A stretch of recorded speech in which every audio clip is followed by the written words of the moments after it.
Анс.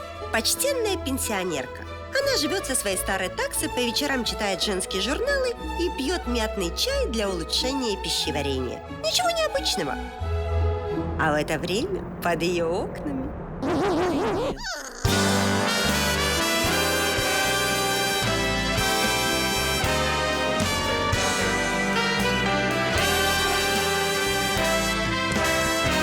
Окна Анс выходят на улицу красных фонарей. Каждый день она наблюдает, как тысячи туристов приезжают сюда, чтобы купить себе любовь на 1 час. Добро пожаловать в Амстердам! Это жизнь других.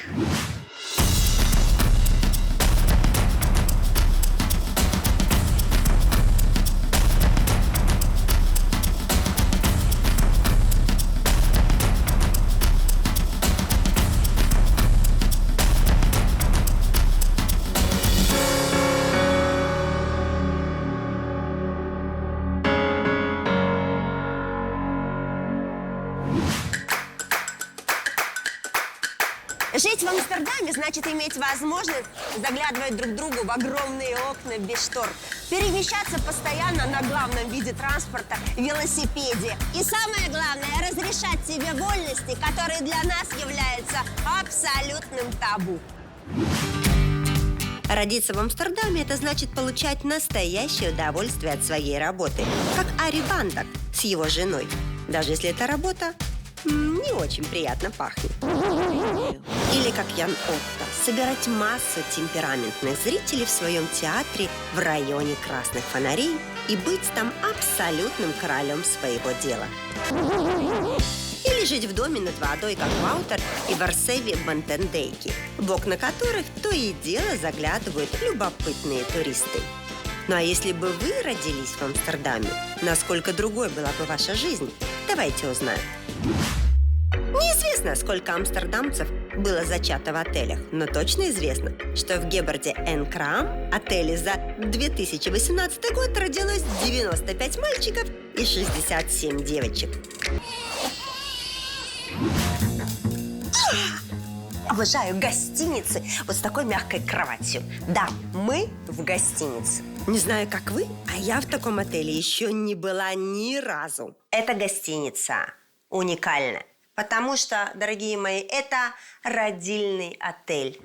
Да-да, специальный отель, в который приезжают исключительно для того, чтобы родить. Посмотрим, в какой же атмосфере появляются на свет амстердамцы. Атмосфера очень домашняя. Камин, маленькая кроватка, кухня, огромная ванна, джакузи. Свечечками все украшено. Так как ты после родов, чтобы тебе далеко не ходить, унитаз прямо возле кровати. В общем, все для того, чтобы роженица максимально могла расслабиться и наслаждаться процессом. Медицинского оборудования, капельниц, например, УЗИ-аппаратов нигде не видно. Но сотрудники отеля утверждают, что укомплектованы они не хуже роддомов. Роды у нас принимает акушерка. Все необходимое здесь есть. Препараты для обезболивания, лекарства. Все, что нужно для реанимации. Ну, как в любом обычном роддоме. Интересно, сколько же стоят роды в такой гостинице? Роды у нас обойдутся в 495 евро. И каждая ночь дополнительно еще по 30 евро. Таких дней здесь можно находиться максимум 6. Ребят, ну честно сказать, в таких условиях я бы с удовольствием бы рожала. Итак, почему же здесь так популярны родильные отели? Амстердамки считают, что беременность – это не болезнь, а значит, в больницах им делать нечего. Поэтому рожать тут принято естественно. Либо дома в привычной обстановке, либо в таких отелях, если хочется больше комфорта. А в роддом отправляют только тех рожениц, у которых есть какие-либо осложнения. Своего первого ребенка я рожала дома. Конечно же, я делала это не в гордом одиночестве. Мне помогала так называемая доула. Это специальная помощница, которая присутствует на родах, помогает массажами при схватках и следит, чтобы все шло нормально. Еще всем роженицам в Амстердаме по страховке подают так называемый крам-пакет. Совсем необходимым. Тут и пеленки, и подгузники, и набор по уходу за младенцем. Очень удобно, а главное – бесплатно. Ох, если после родов тебе захотелось подышать свежим воздухом, ты выходишь к себе на балкон. Тут тихо, дворик. И тут прямо детский сад. Представляете? Судя по тому, что в Амстердаме детей в детский сад отдают уже буквально с нескольких месяцев, то очень удобно. Практически тут родил, и сразу знаешь, куда отдать своего ребенка, и начинается твоя обыденная жизнь. Вот так все просто.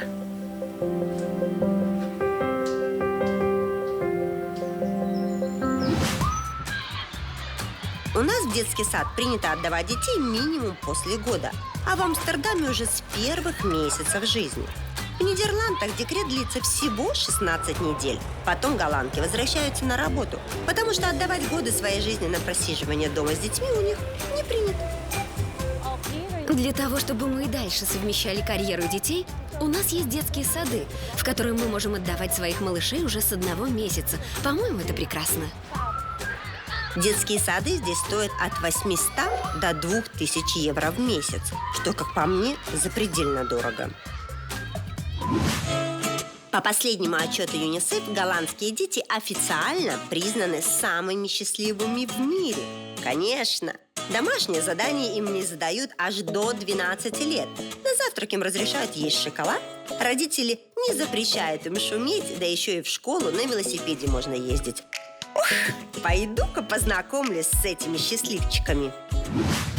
Мы в обыкновенной средней школе Голландии. Такого праздника, как 1 сентября, вообще тут не существует. С 4 лет ребенок идет в школу. Независимо от того, лето это или зима, исполнилось 4 года, вперед в школу. Он идет в младшую, заканчивает ее и потом переходит в среднюю, вот в такую. С 2 месяцев в детский сад, с 4 лет в школу. Да уж, быть амстердамцем – это с раннего возраста привыкать к самостоятельности. Вот так начинается урок.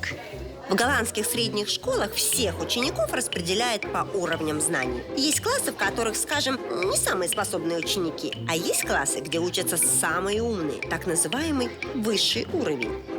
Такой уровень для тех, кто обладает глубокими знаниями. Закончив класс такого уровня, ученик может поступить в любой университет, в отличие от школьников, закончивших классы уровнем пониже. Вы на высоком уровне обучения. Что для вас это значит? Мы изучаем предметы на более глубоком уровне, чем другие классы.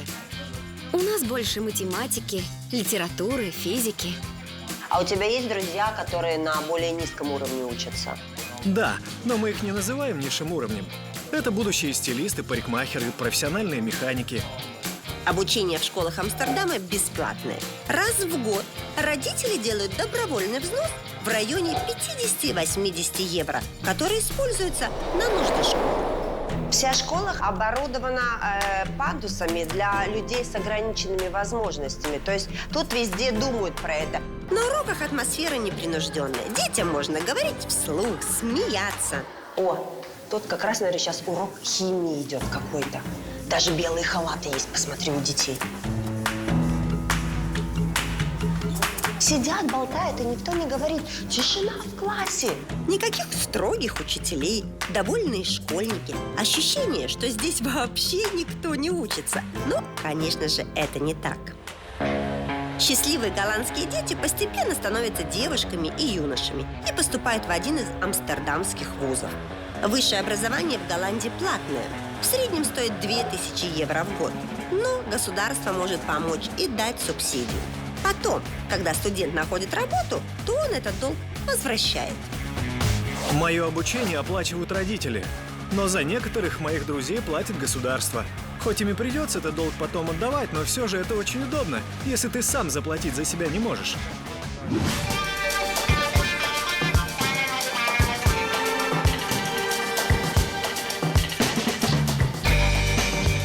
Раньше у меня грузовые контейнеры ассоциировались исключительно с фильмами про мафию, где ночью должны были продавать обязательно или наркотики, или оружие. Но здесь, в Амстердаме, это обыкновенное студенческое общежитие. Представьте себе целый студенческий городок из списанных контейнеров. Могли бы ржаветь себе где-то на свалке, но нет. В Голландии им нашли вот такое применение. Ну, не знаю, каково это жить в металлической коробке. Студенты народ, конечно, неприхотливый. В общем, пора зайти внутрь. Сейчас зайду к своему знакомому Тому, студенту. Он все расскажет. Hello, Tom. О, thank you. Ого, вот это студенческая жизнь, не побоюсь этого слова. Эти контейнеры с виду такие компактные, а внутри, посмотрите-ка, нормально помещается 2-метровый голландец. Так, что тут еще помещается, кроме Тома? Так, диван, телевизор, пальма. Ребята, своя кухня. И тут еще свой туалет. Сюда посмотрите. Туалет, душевая кабина, зеркало, раковина. Понимаете, что, боже мой, вот это да. Оказывается, в одном контейнере аж 2 комнаты. Гостиная и спальня. Общей площадью в 30 квадратных метров. Ой, так у тебя тут еще и дворик свой. Слушай. У каждого студента есть свой балкон, окна которого выходят на бывшую тюрьму, где теперь тоже общежитие. Вы поняли, что перед студенческим общежитием из грузовых контейнеров стоит общежитие, которое раньше было тюрьмой? Покажи, Сереж, Сереж, покажи здание. Ты видишь? Это была тюрьма. Тюрьмы закрываются, так как не хватает бандитов, чтобы их сажать. Теперь там живут люди. Представляешь? Я немножечко в шоке, потому что для меня общежитие – это маленькая каморочка, в которой живет в лучшем случае 2, а так, в принципе, 3-4 человека. А ты тут один живешь в контейнере. Только снаружи видно, что это контейнер, а так получается нормальный домик.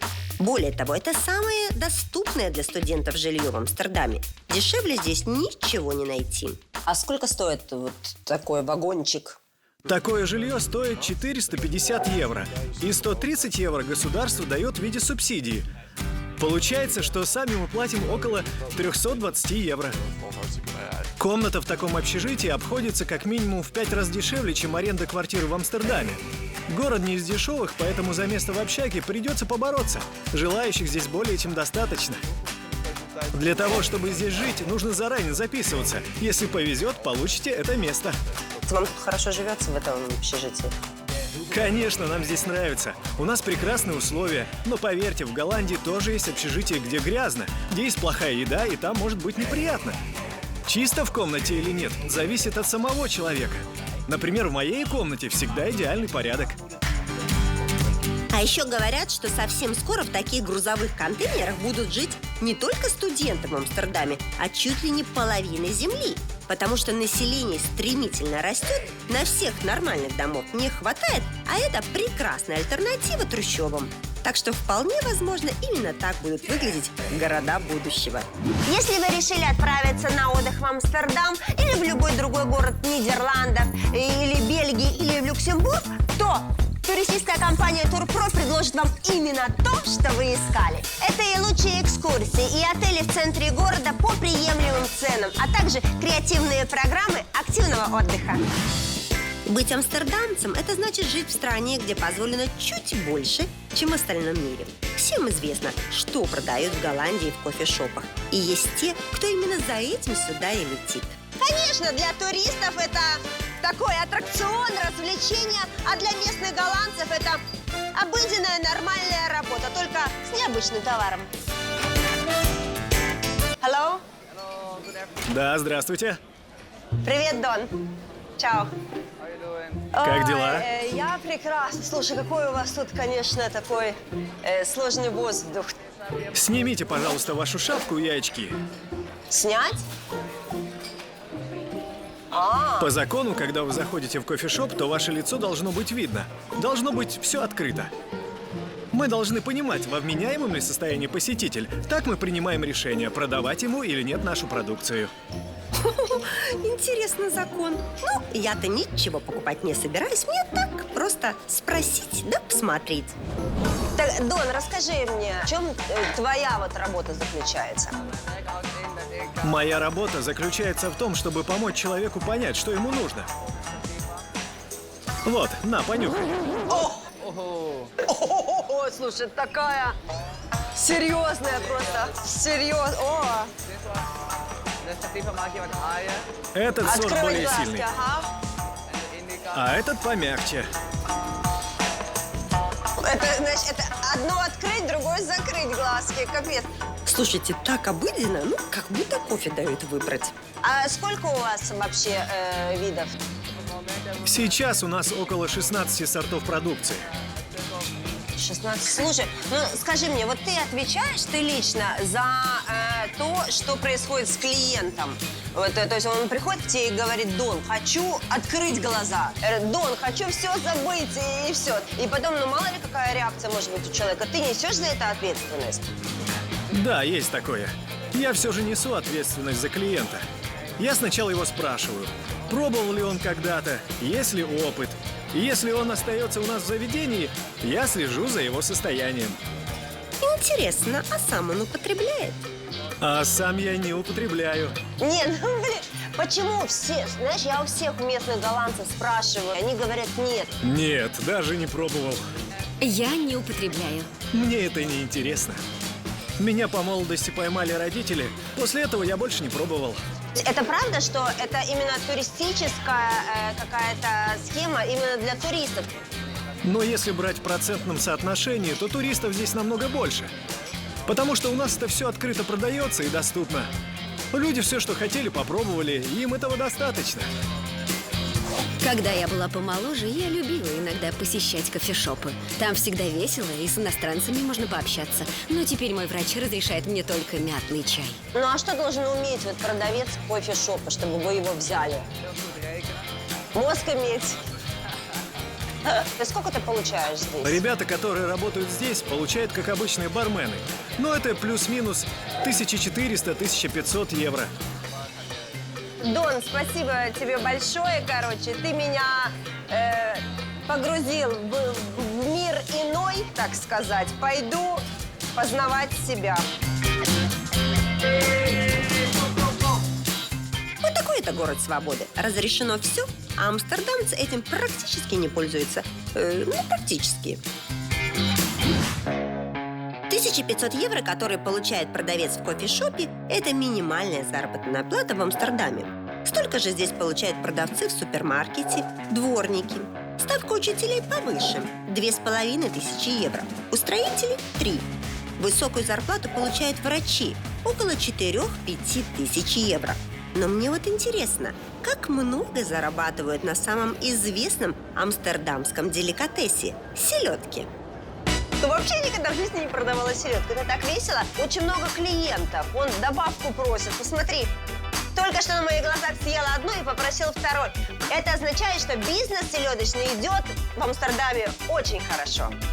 Знаменитая голландская селедка – самая популярная уличная еда в Амстердаме. И не только среди туристов. Местные тоже обожают селедочные бутерброды. Особенно утром, на завтрак. И свежий лук их не пугает. Есть голландскую селедку принято, задирая голову, как пеликан, откусывая как можно больше. Амстердамцы обожают селедку. У нас в честь нее даже праздник проводится. Каждый человек обязан отведать ее хоть раз в жизни, желательно с закрытыми глазами, чтобы в полной мере почувствовать вкус. Ари, скажи, сколько лет вы уже занимаетесь бизнесом селедочным? Этому бизнесу 50 лет. 50 лет, и вот это вы чистите селедку? Да, 50 лет. Да. Вообще это прибыльное занятие, да? Я смотрю, конечно, что прибыльное, потому что, смотри, пока мы снимаем, очередь выстроилась огромная за селедками, ты видишь? Да, я зарабатываю неплохо. Я счастлив. Доход от такого бизнеса приносит 2500-3 тысячи евро в месяц с учетом выплаченных налогов. А налоги большие вы платите? Вот налоги за свой бизнес, за то, чтобы вот тут стоять, продавать, иметь прибыль? 40% заработанного я отдаю в виде налогов, но денег мне хватает. Ну, раз хватает, значит хватает. Не зря же Ари отдал 50 лет своей жизни этому бизнесу. И 3000 евро, скажу я вам, звучит довольно заманчиво. И мне стало интересно, сколько же при таких заработках тратят амстердамцы каждый месяц на питание. Итак, мы в стандартном супермаркете Амстердама. Давайте же посмотрим, сколько здесь стоят продукты.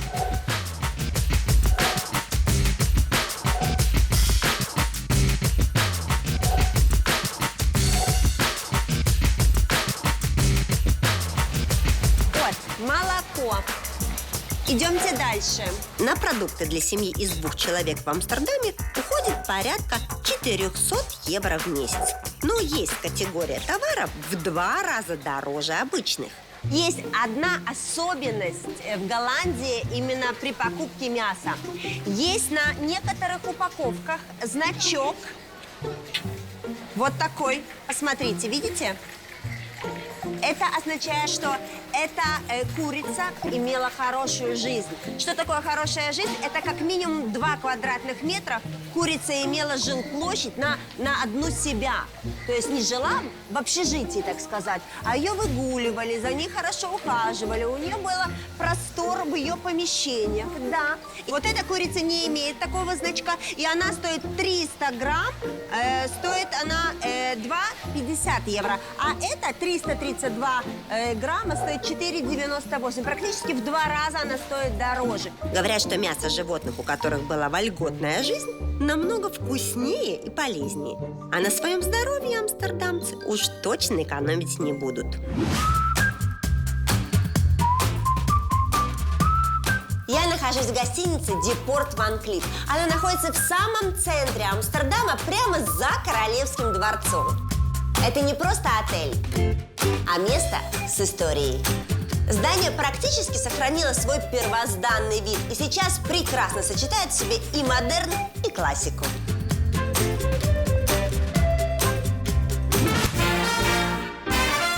Родиться амстердамцам значит жить в одном из этих сказочных домиков с огромными окнами над каналами. И знаете, что удивительно? Окна мало где зашторены.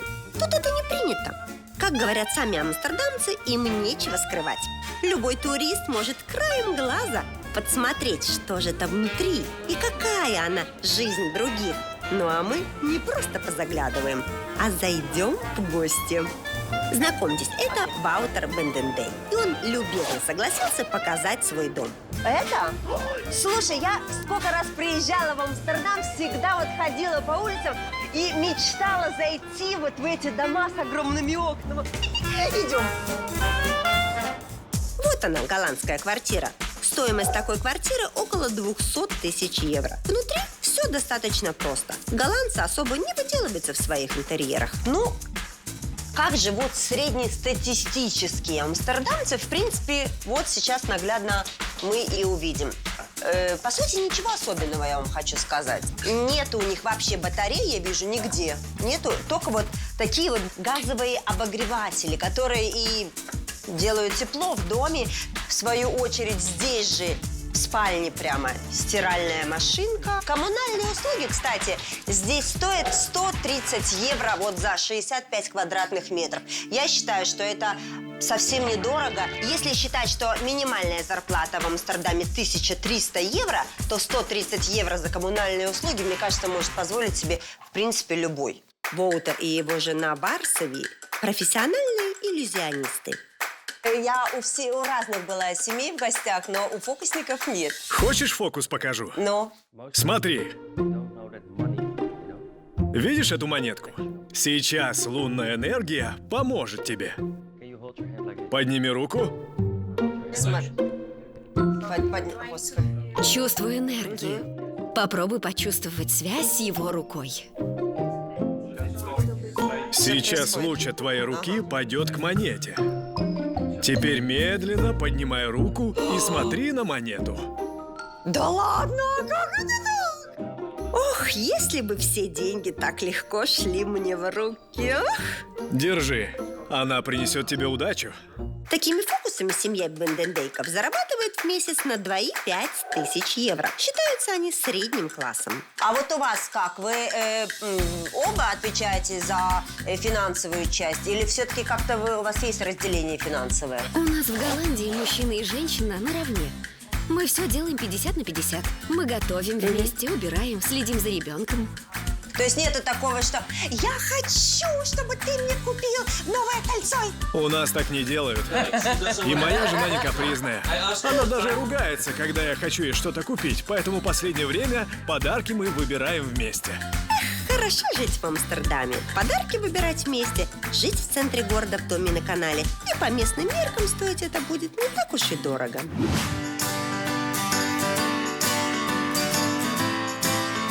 Быть амстердамцем значит ездить на велосипеде с 3 лет, крутить педали уметь на шпильках, мини-юбке, перевозить одновременно шкафы, столы, детей, собак, в общем, всю вашу огромную семью. Вот так. Амстердам – это город, в котором велосипедов больше, чем машин. Более того, больше, чем людей. В Амстердаме узкие улицы и всегда есть проблемы с парковкой. Поэтому авто я решил даже не покупать. В этом городе, как ни крути, удобнее всего передвигаться только на велосипеде. В Амстердаме живет около 800 тысяч людей, а велосипедов больше 1 миллиона. Представляете? И количество их постоянно растет. Это означает, что в семье на каждого приходится по 1-2 велосипеда. Представляете? Амстердамцы учатся ездить на велосипедах с детского сада, а уже в начальной школе изучают правила дорожного движения специально для двухколесного транспорта. В Амстердаме нет ни одного человека, который не умел бы ездить на велосипеде. Ну а если кто-то не умеет, значит он точно не местный. Быть амстердамцем – это в любую погоду и в дождь, и в снег. Ловко петлять по узким улочкам города на работу, на свидание или к маме, чтобы привезти ей стул или горшок с цветком. Барт! Hello, Эда! Я помогу тебе! Боже, что это? Да, я тут хочу стул родителям отвезти. Я слышала, конечно, что у вас тут все на велосипедах все катают, но до такой степени. А тебе далеко ехать? Ну да, далековато. Ну, я вообще знаю, это правда, и на свидание ездят на велосипедах, и девушек катают. И так можно еще к девушке на свидание поехать. Цветок подарил, посидели, знаешь, кофе попили, и все, и свидание состоялось. Да, я сам тоже часто такое делаю. Ну а вообще мы еще перевозим на велосипеде не только стулья, еще и мебель, вещи. Подожди, а у тебя есть машина? Не, нету у меня. Машина всегда стоит дорого, а это бесплатно. У меня никогда не было машины. У нас все перевозят, ну, на такси, грузовик, знаешь, закажут и перевезут. А вот так на велосипедах у нас не возят. Ну почему бы и не кататься на велике и не перевозить таким образом? Это хорошо для всего. Для здоровья, для тела, для мышц. Ох уж эти амстердамцы! В грузовых контейнерах у них и живут. Груз перевозят на велосипедах. Ведут здоровый образ жизни. Может, они еще и в район красных фонарей не ходят?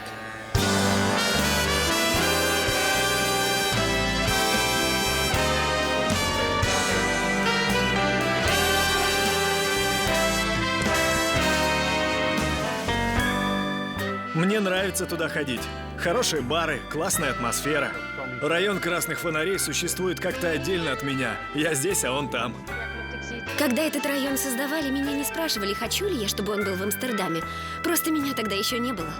Кто до сих пор не в курсе, район красных фонарей в Амстердаме – это место, где продают секс. Продают его вот в таких витринах на любой вкус. Одна из древнейших профессий, легализована в Амстердаме уже более 200 лет. Работницы с улицы Красных Фонарей считаются частными предпринимателями, исправно платят налоги, имеют свой профсоюз, а в старости их ждет пристойная пенсия. Ну, понимаете, приезжая в любой город, конечно, хорошо посетить какие-то выставки, музеи. Но будучи в Амстердаме, мне всегда было дико-дико интересно, что же находится по ту сторону вот этих вот окон, где стоят эти девочки. И я никогда там не была. Я так хочу посмотреть. Идем, покажу. К сожалению, я не смогу показать вам девушку, которая арендует эту комнату. Она не захотела сниматься. Но ее рабочее место мы сейчас рассмотрим в деталях. Заходят все желающие на... кто насколько может? 15-20, полчаса. Ну вот он, амстердамский будуар. Вот, в принципе, вот так это и выглядит. Не разгуляешься, конечно, но с другой стороны сюда и не мяч приходит погонять. Итак, давайте обследуем все. Раковина. Помыть руки, все, что хотите. Пока клиент моет руки, тут, знаешь, как памятка для туристов. Написано: уважайте секс-работников, не приходите пьяными, уважайте их труд, на секундочку. И что все работники секс-индустрии имеют медицинские карточки. По желанию клиента можно украситься как-то. Хочу сегодня быть как будто с Гавайи. Что у нас тут на столике? бокал под шампанское, под виски, конфетки, всякие игрушки, посмотри. Халаты, покрывала. И тут тоже всякие средства гигиены, даже зубная паста есть. Так, на кровати у нас полотенце и игрушки. Для любителей поиграть кровать достаточно узкая. Ну, вот, как по мне. Ну, конечно, тут, наверное, тут спать никто не будет, но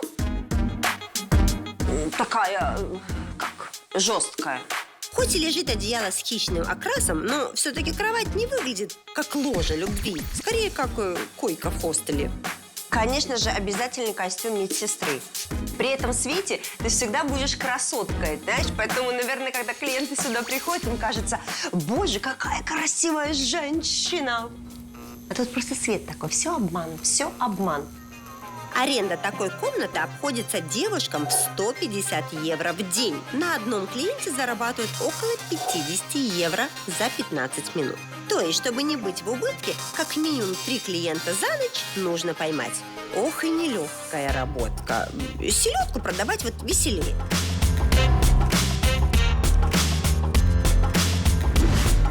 На весь квартал красных фонарей мигает эта вывеска «Касса Россо» – эротический театр. Честно говоря, я не очень понимаю, что там происходит, но не зайти в него я просто не могу. Идем посмотрим. Быть артисткой такого театра значит самостоятельно шить себе костюмы, ставить номер и не стесняться раздеваться догола перед полным залом зрителей. Сколько ты будешь часов выступать и работать? Обычно я выступаю около 8 минут. 8 минут? Ну так это немного. Ага, сколько ты получаешь за это? Ой, хотелось бы, конечно, больше. Как так? Мы всегда недовольны нашей зарплатой. Марии 32 года, и для того, чтобы стать успешной в своей профессии, она увеличила губы и грудь. А еще тщательно следит за своим весом, чтобы, не дай бог, не поправиться. И все для того, чтобы в месяц заработать около 5000 евро. А ты мне скажи, ты выходишь в костюме в начале выступления, а в конце выступления ты уже без костюма останешься? Да, я выхожу на сцену, все постепенно себя снимаю, строю глазки зрителям. Вот, а ты не стесняешься? Ну вот как вот, и вот я бы стеснялась лично. Ты не стесняешься, вообще выходишь, что вы же вот голые перед всеми людьми. Я немного стесняюсь. На самом деле, в жизни и на сцене я разный человек. На сцене я более раскованный, чем в жизни. А у тебя, ну, есть парень, как может быть, у тебя, ты живешь с кем-то? Да, у меня есть парень. На мои выступления он, конечно, не ходит, но он уважает меня и уважает мою профессию. Амстердамцев среди работниц красных фонарей практически нет. В основном только приезжие. Мария из Венесуэлы, а ее коллеги из Румынии и Венгрии. Ну все, мы уже идем на сцену, идем. Видишь, я сегодня буду работать с этой звездой. Слушай, ну мне нравится, в принципе, нормальная работа. Знаешь, как будто на дискотеке. Просто пришел. Ой, и в моей работе бывают казусы. В квартале красных фонарей практически не работают голландцы. Хозяин театра Ян Отто чуть ли не единственный амстердамец, работающий здесь. Чао, hello. Ян. Вот так выглядит один из королей в мире эротики Амстердама.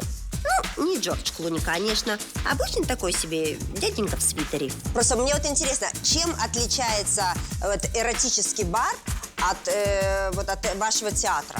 У нас тоже есть напитки. Здесь повсюду ходят официанты, которые предлагают выпить прямо между кресел во время шоу. Но в первую очередь сюда приходят, конечно же, не за выпивкой, а чтобы посмотреть представление. Оно длится 1,5-2 часа и состоит из номеров разного характера. У нас есть как и соло-номера, так и дуэтные. Правильно понимаю, что это уникальное заведение в мире, то есть такого нету больше, то есть эротического театра, то есть получается только вы? Да, такой театр в мире один. И в этом году нам исполняется 50 лет. И за эти 50 лет у театра не было ни одного выходного. Мы ни разу не закрывались и ни разу не отменяли шоу. Я сам здесь работаю столько лет, что страшно представить. И когда еще в молодости начинали тут работать на сцене, вы тоже были артистом? Нет, я начинал здесь работать как вышибала. Потом я продавал билеты и через какое-то время выкупил этот театр. И не только это заведение. Еще у меня есть несколько стрип-шоу, баров, вот напротив тоже есть заведение. Это все мое. У меня работает приблизительно 280 человек. Ничего себе, такие масштабы. Он, наверное, миллионер. Ну, почти. Просто когда у тебя в подчинении работает столько человек и надо платить постоянно налоги, то ты не станешь миллионером. А налогов я выплачиваю приблизительно 42% от всего дохода. Приходит к вам девушка, вы заключаете с ней контракт официальный, правильно? Ей платите зарплату, вы платите налоги. То есть у нее нормальная, то есть человеческая работа. Да, мы подписываем контракт, мы платим налоги. Все получают обычную зарплату. И об этом знает государство. Все чисто. В общем, получается, работа как работа. Налоги платят, пенсию получает. Это для туристов улица Красных Фонарей, которую нужно увидеть, потому что такого больше нигде нет. А на самом деле для амстердамцев это обыкновенная улица, на которой ходят дети в детский сад, есть церковь, есть супермаркет. В конце концов, вот прямо в этом доме, на втором этаже, прямо над театром, живут люди, которые каждый день ходят на работу. Идем узнаем, как же это происходит, как же это жить на улице Красных Фонарей. К моей знакомой Анс. Идем, зайдем. Привет, дорогая моя. Рада тебя видеть. Типичная голландская квартира. Сразу не скажешь, что она находится на улице Красных Фонарей. Первое, что мне очень интересно, как вообще вам тут живется с видом на такую знаменитую во всем мире улицу? Жанночка, на самом деле это очень доброжелательный район. Здесь нет криминала. Я постоянно здесь гуляю с 5-летним внуком, и девочки в витринах с ним очень мило здороваются. Я даже разок сходила в Каса-Росса со своей дочерью. Анс – типичная амстердамская пенсионерка. Она живет сама, вернее, со своей таксой, получает пенсию в размере 2000 евро и не зависит от своих детей. У нас в Голландии старики очень самостоятельные. Амстердамцы считают, что до тех пор, пока ты можешь ходить, нужно вести активную жизнь и находить для себя новые увлечения. Пенсия у них начинается в 66 лет. И они считают, что жизнь в этом возрасте только начинается. И вообще быть амстердамцем – это значит иметь комфортную старость во всех аспектах. У Ганса и Саски – это душевные вечера в их домике в лесу, куда частенько заглядывают друзья. Вот так вот проходят теплые голландские пенсионные вечера. И как ваша жизнь изменилась вот после того, как вы вышли на пенсию? Она стала лучше, ярче? Я после того, как вышел на пенсию, начал писать книги. У меня стало больше времени на семью.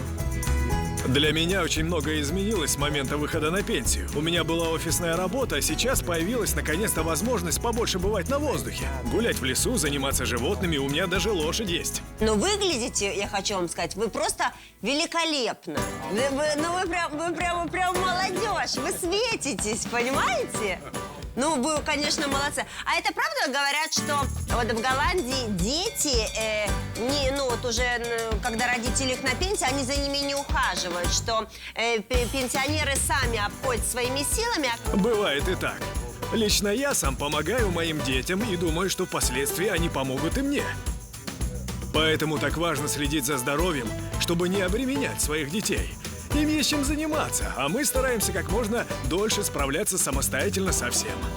Амстердамские дети уже с 2 месяцев отправляются в детские сады, чтобы их родители могли дальше строить карьеру. А амстердамские старики живут максимально долго сами, чтобы не обременять своих детей. Похоже, быть амстердамцем значит полностью полагаться только на самого себя.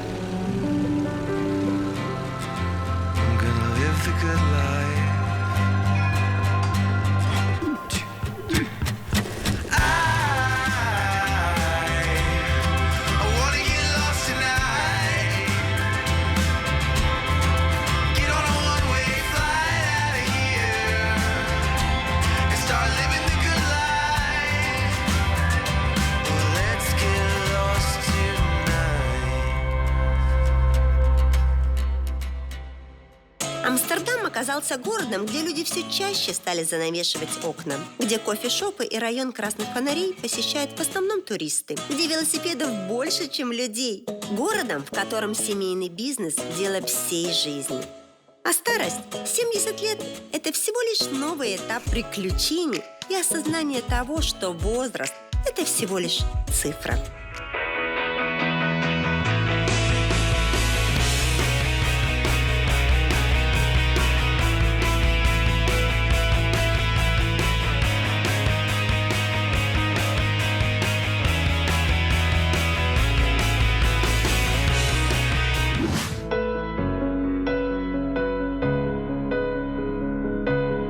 Жить в Амстердаме значит почувствовать вкус настоящей свободы. Иметь возможность позволять себе все и в то же время не гнаться за всеми вольностями жизни. Иметь право делать свой выбор, который сделает вас по-настоящему счастливым человеком. Ведь здесь свобода – это… Право выбора. Лучшее образование, Детский смех. вседоступность, мир без границ, достойная старость, счастливые родители, Мой дом. работать кем угодно. Мой Амстердам. А для меня свобода – это путешествовать, открывать новые страны и показывать вам жизнь других.